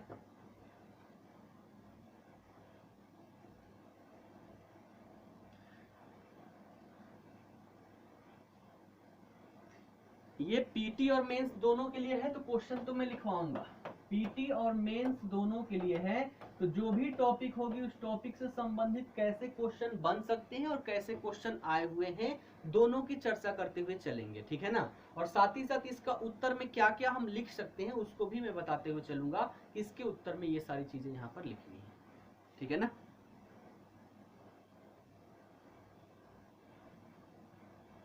सोनी जी पूछ रहे हैं कि इंडियन हिस्ट्री और बिहार हिस्ट्री का डेट मिक्स हो जाता है। इतिहास तो एक ही है ना, चाहे आप बिहार का पढ़े या भारत का पढ़े, तो इसमें मिक्स कैसे हो जाएगा, वो तो ओवरलैप हो जाएगा ना, ठीक है ना, वो ओवरलैप हो जाएगा, ठीक। चलिए, अभिनंदन जी बोल रहे हैं आपसे पढ़कर बहुत अच्छा लगा और टेलर समझ में भी आया है ना, ट्रेलर समझ में भी आया है। अब पहले अगर इतिहास पढ़े होते तो पूरा समझ में आता, पहली बार अगर ट्रेलर देखे हुए तो थोड़ा तो ऊपर से गया ही होगा, लेकिन जब डिटेल से करेंगे उसके बाद से कुछ भी ऐसा नहीं होगा जो ऊपर से जाएगा, ठीक है ना। चलिए फिर सेशन को समाप्त करते हैं। अगली कक्षा बीपीएससी स्पेशल की है 1:30 बजे से, तो जो भी उसमें है सभी लोग उपस्थित होइएगा और उस कक्षा को हम करेंगे, ठीक है ना। चलिए धन्यवाद।